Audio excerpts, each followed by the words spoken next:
Okay, ಇವತ್ತು ನಿಜವಾಗ್ಲೂ ಒಂದು ಸಂತೋಷ ತಂದಿರತಕ್ಕಂಥ ವಿಷಯ ನನಗೆ. ಯಾಕೆಂದರೆ ಇದೇ ಸಿನಿಮಾ 100 ದಿವಸ ಆಚರಿಸಿದಾಗ ಚೌಡಯ್ಯ ಮೆಮೋರಿಯಲಲ್ಲಿ ಬಾಬು ಒಂದು ಫಂಕ್ಷನ್ ಮಾಡಿದರು. ಆ ದಿನ ನೆನಪಾಗ್ತಾ ಇದೆ ನನಗೆ. ಇದೇ ಥರ ವೇದಿಕೆ ಮೇಲೆ ನಾವು ವಿಷ್ಣುವರ್ಧನ್ ಸರು, ಪ್ರಿಯಾಂಕಾ ಮೇಡಮ್ ಎಲ್ಲ ಕೂತಿದ್ವಿ. ಆವತ್ತು ಅನೇಕ ಸಂತೋಷ ವಿಷಯಗಳನ್ನ ಹಂಚ್ಕೊಂಡಿದ್ವಿ. ಆ ದಿನ ನನಗೆ ಇವತ್ತು ನೆನಪಾಗ್ತಾ ಇದೆ ಇಲ್ಲಿ ವೇದಿಕೆ ಮೇಲೆ ಕೂತಾಗ.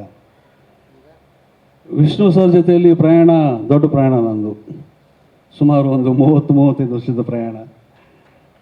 ನಾನು ಮೊದಲನೇ ಸಲ ಅವ್ರನ್ನ ಭೇಟಿಯಾಗಿದ್ದು ಜನನಾಯಕ ಚಿತ್ರದಲ್ಲಿ. ದೇವನಹಳ್ಳಿಯಲ್ಲಿ ಅಂಗಡಿ ಬೀದಿಯಲ್ಲಿ ಶೂಟಿಂಗ್ ನಡೀತಾ ಇತ್ತು. ಆವತ್ತೇ ಮೊದಲನೇ ಸಲ ನಾನು ಅವ್ರನ್ನ ಭೇಟಿಯಾಗಿದ್ದು, ಅವ್ರ ಜೊತೆಯಲ್ಲಿ ಆ್ಯಕ್ಟ್ ಮಾಡಿದ್ದು ಕೂಡ ಸಹ ಆವತ್ತೇ.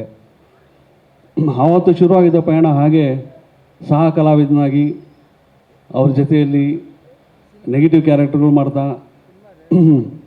ಪ್ಯಾನಲ್ ಹೀರೋ ಆಗಿ ಮಾಡ್ತಾ, ಎಲ್ಲ ಥರದ ಪಾತ್ರಗಳು ಮಾಡಿಕೊಂಡು ಅವರು ತಮ್ಮನಾಗಿ ಪಾತ್ರಗಳು ಮಾಡಿ ಎಲ್ಲ ಥರದ ಪಾತ್ರಗಳನ್ನ ಮಾಡಿ 30 ವರ್ಷ ಜೀವನಗಳು ಸಾಗಿಸಿದ್ದೀವಿ. ಅವರಿಂದ ಕಲ್ತಿದ್ದು ಬಹಳಷ್ಟು ಇದೆ. ಎಲ್ಲರೂ ಹೇಳಿದಾಗೆ ಶಿಸ್ತು ಅನ್ನೋದು ಒಂದು, ಚಿತ್ರರಂಗದಲ್ಲಿ ಶಿಸ್ತು ಹೇಗಿರಬೇಕು, ಕೆಲಸಕ್ಕೆ ಹೇಗೆ ಗೌರವ ಕೊಡಬೇಕು, ಪ್ರೊಫೆಷನ್ಗೆ ಹೇಗೆ ಗೌರವ ಕೊಡಬೇಕು, ಪ್ರೊಫೆಷನ್ ಎಲ್ಲದಕ್ಕಿಂತ ಹೇಗೆ ಮುಖ್ಯ ಆಗುತ್ತೆ ಅನ್ನೋ ವಿಷಯಗಳನ್ನೆಲ್ಲ ಅವರಿಂದ ಕಲ್ತಿದ್ದು. ಹಾಗೆ ಪರ್ಸ್ನಲ್ ಆಗಿ ತುಂಬ ಸಮಯ ಅವ್ರ ಜೊತೆಯಲ್ಲಿ ಕಳೆದಿದ್ದೀವಿ. ಬಾಬು ಅವರು ಹೇಳಿದಾಗೆ ಕೋಟಿಗೊಬ್ಬ ಚಿತ್ರದಲ್ಲಿ ಆಗ ನಾನೇ ಒಬ್ಬ ಹೀರೋ ಆಗಿ ತುಂಬ ಬ್ಯುಸಿಯಾಗಿದ್ದೆ. ಆ ಪಾತ್ರಕ್ಕೆ ಬಾಬು ಅವರು ಬಂದು ಕರೆದಾಗ ಬಾಬು ನಾನು ಮಾಡಬೇಕಾ ಈಗ, ಯಾಕೆ ಬಾಬು ಅಂತೆಲ್ಲ 1-2 ಸಲ ತಡೆದೆ. ಆಮೇಲೆ ಬಾಬು ಬಂದು, ವಿಷ್ಣು ಸರ್ ಹೇಳ್ತಿದ್ದಾರೆ ದೇವನ ಇರಬೇಕು ನನ್ನ ಜೊತೆಯಲ್ಲಿ ಬಾಂಬೆಯಲ್ಲಿ, ಅದೇನು ಮಾಡ್ತೀನಿ ನಿಮ್ಗೆ ಗೊತ್ತಿಲ್ಲ ಸರ್. ಅದು ಸೂರಪ್ಪ, ಅದು ಸೂರಪ್ಪ, ಅದು ನೀವು ತಡೆದಿದ್ದು ಸೂರಪ್ಪ ಪಿಕ್ಚರ್ಗೆ. ಸೂರಪ್ಪ ಕೋಟಿಗೊಬ್ಬ ಮಾತು ಮಾತಾಡಲಿಲ್ಲ. ಒಂದು ಜ್ಞಾಪಿಸ್ಬಿಡ್ತೀನಿ. ಸೂರಪ್ಪ ಸಿನಿಮಾದಲ್ಲಿ ದೇವರಾಜ್ ಸರ್ಗೆ ನಾವು ಚರಣ್ ರಾಜ್ ಅವರ ಪಾತ್ರನ ಮಾಡಬೇಕು ಅಂತೇಳಿ ತೊಗೊಂಡೋಗಿ ಕ್ಯಾಸೆಟ್ ಕೊಟ್ಟಿದ್ದೆ. ಕ್ಯಾಸೆಟ್ ನೋಡ್ಬಿಟ್ಟು ನೆಕ್ಸ್ಟ್ ಡೇ ಬೆಳಿಗ್ಗೆ ಫೋನ್ ಮಾಡಿ ಬರ್ತೀಯಮ್ಮ ನಿನ್ನ ಮನೆಗೆ ಅಂದರು. ಹೋದೆ. ಗಣೇಶ್ ದಯವಿಟ್ಟು ಇದನ್ನು ಕೇಳಿಸ್ಕೊಳ್ಳಿ, ಸೂರಪ್ಪ ಸಿನಿಮಾದು ಮಾರನೇ ದಿನ ನನ್ನ ಮನೆಗೆ ಕರೆದ್ರು. ಅಲ್ಲಮ್ಮ ನೀನು ನನ್ನನ್ನು ಏನು ಅಂದ್ಕೊಂಡಿದ್ಯಾ ಅಂದರು. ಯಾಕೆ ಸರ್ ಅಂತಂದೆ. ವಿಷ್ಣು ಸ್ಟಾರ್ ಸ್ಟ್ಯಾಚ್ಯೂನ ನಾನು ಹೋಗಿ ಹೊಡೆಯೋದಂತೆ, ಹೊಡೆದ್ಬಿಟ್ಟು ನನಗೆ ಥಿಯೇಟ್ರಲ್ಲಿರೋರೆಲ್ಲ ನನ್ನನ್ನು ಬೈಯೋದಂತೆ. ಇದು ಬೇಕಮ್ಮ ನನಗೆ, ಯಾವುದೇ ಕಾರಣಕ್ಕೂ ನೀನು ದಯವಿಟ್ಟು ಈ ಪಾತ್ರನ ನಾನು ಮಾಡಲ್ಲ ಅಂತೇಳಿ ವಿಷ್ಣು ಸರ್ ಮೊಬೈಲ್ನ 1 ವಾರ ಅವಾಯ್ಡ್ ಮಾಡೋದು.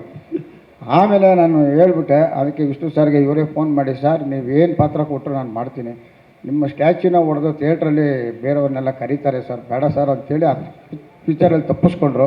ಆದರೆ ನೆಕ್ಸ್ಟ್ ಇಮಿಡಿಯೇಟಾಗಿ ಕೋಟಿಗೊಬ್ಬ ಸಿನಿಮಾದಲ್ಲಿ ಏನೋ ಮಾತಾಡದೆ ಬಾಂಬೆಗೆ ಬಂದು ಆ ಪಾತ್ರನ ಮಾಡಿಕೊಟ್ರು. ಅದು ಅವ್ರ ಬಗ್ಗೆ ಇದ್ದಂಥ ಒಂದು ಪ್ರೀತಿ, ಒಂದು ಗೌರವ, ಅದರಿಂದ ಆ ರೀತಿ ಪಾತ್ರ ಮಾಡೋದಕ್ಕೆ ನಾನು ಒಪ್ಕೊಂಡಿರಲಿಲ್ಲ. ಅವರು ಮೊದಲು ಒಬ್ಬ ಸೀನಿಯರ್ ಹೀರೋ, ಒಬ್ಬ ಸೂಪರ್ ಸ್ಟಾರ್ ಆಗಿದ್ದಾಗ ನಾನು ಅವ್ರ ಜೊತೆಯಲ್ಲಿ ಒಬ್ಬ ವಿಲನ ಕೆಲಸ ಮಾಡ್ತಿದ್ದಾಗ ಮೆಲ್ಲಿಗೆ ಪರಿಚಯ ಆಗಿ ಸ್ನೇಹ ಬೆಳೀತು. ಆ ಸ್ನೇಹ ಎಷ್ಟು ಮಟ್ಟಿಗೆ ಹೋಯಿತು ಅಂದರೆ, ಅವರಿಗೆ ನಾನು ಇಡೀ ಚಿತ್ರರಂಗದ ಪ್ರಯಾಣದಲ್ಲಿ ನನಗೆ ಒಬ್ಬ ದೊಡ್ಡಣ್ಣನ ಥರನೇ ಇದ್ದರು ಅವರು. ಅವರು ಅಷ್ಟೇ ಪ್ರೀತಿಯಿಂದ ನೋಡ್ಕೋತಾ ಇದ್ದರು. ನಾವೆಲ್ಲರೂ ಒಟ್ಟಿಗೆ ಒಂದು 2-3 ವರ್ಷ ಕಾಲ ಕಲಾವಿದರ ಸಂಘದ ಕಮಿಟಿಯಲ್ಲಿದ್ವಿ. ವಿಷ್ಣು ಸರ್ ಅವರು ಅಧ್ಯಕ್ಷರಾಗಿದ್ದರು, ನಾನು ಸೆಕ್ರೆಟರಿ ಆಗಿದ್ದೆ. ಆಗ ವಾರನೂ ಮೀಟ್ ಮಾಡ್ತಾಯಿದ್ವಿ, ಮೀಟಿಂಗ್ಗಳಿಗೆ ಅದಕ್ಕೆ ಇದಕ್ಕೆ ಅಂತ. ಅದು ಮೀಟ್ ಮಾಡ್ತಾಯಿದ್ವಿ ನಾವೆಲ್ಲೂ ಅಲ್ಲ, ಅವ್ರ ಮನೆಯಲ್ಲೇ. ಅವ್ರ ಮನೆಯಲ್ಲಿ ಕೂತ್ಕೊಂಡು ಸಂಜೆ ಹೊತ್ತು ಹರಟೆ ಹೊಡ್ಕೊಂಡು ಮಾತಾಡಿಕೊಂಡು ಸಂಘದ ವಿಷಯಗಳು ಮಾತಾಡಿಕೊಂಡು ಕಾಲ ಕಳೀತಾ ಇದ್ವಿ. ಆಗ ಎಷ್ಟೋ ಸಲ, ಇವತ್ತು ಭಾರತಿ ಮೇಡಮ್ ಅವರು ಇಲ್ಲಿದ್ದರೆ ಚೆನ್ನಾಗಿತ್ತು. ಭಾರತಿ ಮೇಡಮ್ ಅವರು ನಾವೆಲ್ಲ ಕೂತ್ಕೊಂಡು ಮಾತಾಡ್ಬೇಕಾದ್ರೆ ನಮಗೆಲ್ರಿಗೂ ಕೈ ತುತ್ತಾಕಿ ಊಟ ಹಾಕೋರು. ಈ ಥರದ್ದು ಎಷ್ಟೋ ಘಟನೆಗಳಿದೆ. ಯಾಕೆಂದರೆ ಪ್ರಯಾಣ ದೊಡ್ಡದು. 30 ವರ್ಷದ ಪ್ರಯಾಣದ ನೆನಪು ಮಾಡ್ಕೋಬೇಕಂದ್ರೆ ಎಷ್ಟು ಘಟನೆಗಳು ಅಂತ ಹೇಳೋಕ್ಕೆ ಸಾಧ್ಯ ಹೇಳಿ. ಹಾಗೆ ಅವ್ರ ಜೊತೆಯಲ್ಲಿ ಹಬ್ಬ ಸಿನಿಮಾದಲ್ಲಿ ಕಳೆದಾಗ ಅದು ನಿಜವಾಗ್ಲೂ ನಮ್ಮ ಜೀವನದಲ್ಲಿ ಆ ಚಿತ್ರದಲ್ಲಿ ನಟಿಸಿದಂಥ ನಾವು 5 ಜನ ನಾಯಕರು, ವಿಷ್ಣು ಸರು, ಅಂಬರೀಷ್ ಅವರು, ನಾನು, ಶಶಿಕುಮಾರು, ರಾಮ್ಕುಮಾರ್ ಅವರು, ಆ 45 ದಿವಸ ಒಂದು ಹಬ್ಬದ ವಾತಾವರಣದಲ್ಲಿ ನಾವೆಲ್ಲರೂ ಒಟ್ಟಿಗೆ ಅಣ್ಣ ತಮ್ಮಂದಿರ ರೀತಿಯಲ್ಲಿ ಆ ಚಿತ್ರೀಕರಣದಲ್ಲಿ ಭಾಗವಹಿಸಿದ್ದೀವಿ ನಾವು. ಆ ನೆನಪುಗಳು ಎಷ್ಟು ಸವಿಯಾಗಿದೆ ನನಗೆ ಅಂದರೆ ಇವತ್ತು ಹಸಿರಾಗಿದೆ.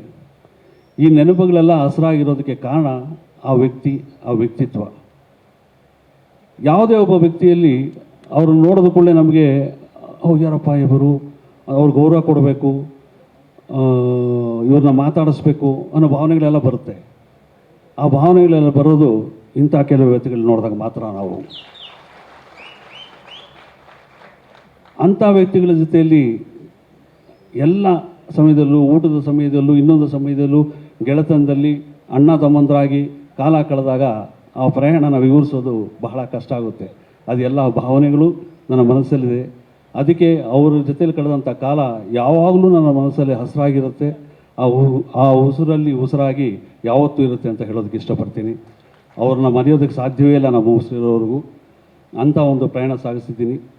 ಅವ್ರ ಜೊತೆಯಲ್ಲಿ ಆ ಪ್ರಯಾಣ ಮಾಡೋದಕ್ಕೆ ನಮಗೆ ಅನುಕೂಲ ಮಾಡಿಕೊಟ್ಟಂಥ ನಮ್ಮ ನಿರ್ಮಾಪಕರಾಗಲಿ, ನಿರ್ದೇಶಕರಾಗಲಿ, ಇಂಥವ್ರಿಗೆಲ್ಲ ನಾವು ಧನ್ಯವಾದಗಳು ಹೇಳಬೇಕು. ಅಂಥ ಕಲಾವಿದರಲ್ಲಿ ನಮ್ಮ ಕೆಲಸ ಮಾಡೋದಕ್ಕೆ ಅವಕಾಶ ಮಾಡಿಕೊಟ್ಟಿದ್ದಕ್ಕೆ, ಅದೆಲ್ಲ ಮಾಡಿ ಆ ಪ್ರಯಾಣ ಮಾಡಿದ್ದಕ್ಕೆ ಇವತ್ತು ನಿಮ್ಮ ಮುಂದೆ ನಿಂತಿದ್ದೀನಿ. ನಿಮ್ಮ ಮುಂದೆ ನಿಂತು ನಿಮಗೆ ಧನ್ಯವಾದಗಳು ಹೇಳ್ತೇನೆ. ನಿಮ್ಮ ಅಭಿಮಾನಕ್ಕೆ, ಪ್ರೀತಿಗೆ ಸದಾ ಹೀಗೆ ಇರಲಿ ಅಂತ ಕೇಳಿಕೊಂಡು ನನ್ನ ಮಾತು ಮುಗಿಸ್ತೀನಿ. ಇನ್ನು ಉಪೇಂದ್ರ ಅವರು, ಗಣೇಶ್ ಅವರು ಇದ್ದಾರೆ. ಅವರೆಲ್ಲ ಭಾಳ ಸ್ವಾರಸ್ಯವಾಗಿ ಮಾತಾಡ್ತಾರೆ. ಅವರ ಮಾತುಗಳನ್ನ ಕೇಳಿ. ನಿಮ್ಮೂರಿನಿಂದ ವಿಶ್ವ ಮಟ್ಟದವರೆಗೆ ರಾಜಕೀಯ, ಸಿನಿಮಾ, ಸ್ಪೋರ್ಟ್ಸ್ ಯಾವ ಸುದ್ದಿಯೂ ಮಿಸ್ ಆಗಲ್ಲ. ಬರೀ ಸುದ್ದಿಯಷ್ಟೇ ಅಲ್ಲ, ಜೊತೆಯಲ್ಲೇ ಇರುತ್ತೆ ವಿಶ್ಲೇಷಣೆ. ಗ್ಯಾರಂಟಿ ನ್ಯೂಸ್ ನ ಸಬ್ಸ್ಕ್ರೈಬ್ ಮಾಡಿ, ಫಾಲೋ ಮಾಡಿ, ಕ್ಷಣ ಕ್ಷಣದ ಅಪ್ಡೇಟ್ಸ್ ಪಡೆಯಿರಿ.